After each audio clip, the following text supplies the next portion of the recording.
Okay, this is exercise 4.4 in which we go further and not only show the name of the country, but also a little flag. So like the hints say, we'll actually need to show some HTML, which we'll pull from the 3_if.rb and find some flag images. So let's go to 3_if in our text editor here. So I'll go to File, Open, and we can just I'm just going to copy this whole section here and paste it down at the bottom of 4. So now I want to integrate the two. So after I put the HTML in 40, let's see, we can read in the cyclist. That's fine. And I'm just going to delete from the above to show what I don't want and move it instead to lines 43 and below. So see here, we want to keep loading the cyclist in line 26. We don't want to repeat the for loop. We already loaded the name on line 43. Bib number we're already loading at line 47. Time we don't actually need anymore. Country code and country name we do want to keep, so we move 27 and 28 down to what's now 44.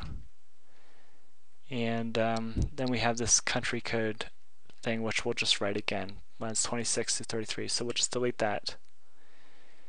Now instead of has photo, I guess we'll keep the has photo, but the bib number restriction will no longer keep. Lines 40 and 45 are now 44, and delete that.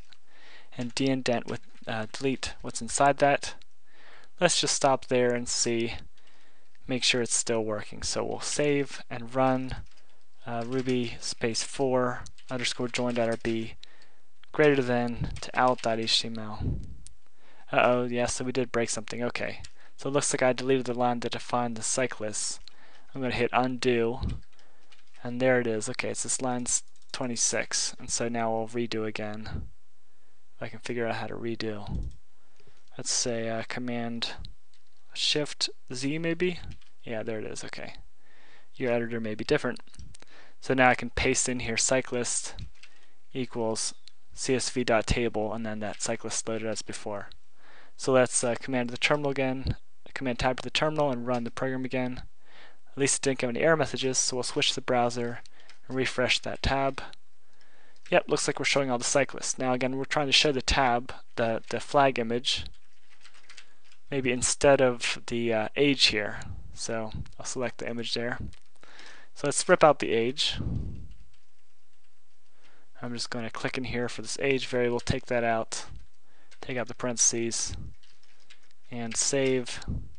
Go back to terminal, run it, and back to the Chrome, to the Alt tab, and refresh. Yep, looks like the age is no longer there. So now let's show the flag image instead. Let's just show, let's pick a random flag image. I'm going to use Finder to look inside the directory, see what the names of these images are. We'll have to navigate up here a bit. Go to flags, double click. Let's just show, say, the first one here, Austria.jpg. So I'm going to copy that name and just put a little image tag here. Let's say after the name tag, let's put some space in here so the BR tag is separate. We'll put that in a separate puts line, and then another puts line with image source equals, and then the location of this flag image tag. Again, if we want double quotes inside the image tag, we need to prefix them with a backslash before and after. So there's the image tag, and we'll need to give it the right path. So under Finder, the path name is flags, so we'll put flags/Austria. Command S to save, we'll rerun the program, switch to the browser, refresh, and there's the Austrian flag by everyone. So instead, of course, Austria, we wanted to show the correct one. So let's change this to a variable and just call this, flag file name. Or flag name, rather. And then now we need to assign this variable to something called, say, flag name, and just keep it, let's set it to Canada now, just to make sure this code still works. So now we'll save that and run terminal, refresh. Now we're always showing the Canadian flag. Okay, so now we know the country code. We know the country code, but we want to show the correct flag name for that country code. So here's where we can look up country code to flag name for the country code key. Just like in line 38, we're looking up the country name based on the flag name. So again, we just copy lines 20 to 24, and instead of country name, we'll call it flag name. Let's just look up these three: USA, France, and Canada. So switching to Finder here, USA is capital USA, simple enough. France is capital F France, that's already done, and Canada is also, so we could almost use the same variables before except for USA, it's a little written differently. So Command S, and we'll switch to the terminal, run this program again, and reload it in Google Chrome. Looks like we're seeing some of the flags, some of them are broken images. So at this point we can either go through and put in all the data for all the flags, or we could of course choose to hide everyone who doesn't have a flag that we recognize. So let's do that latter solution. We'll switch to the source code.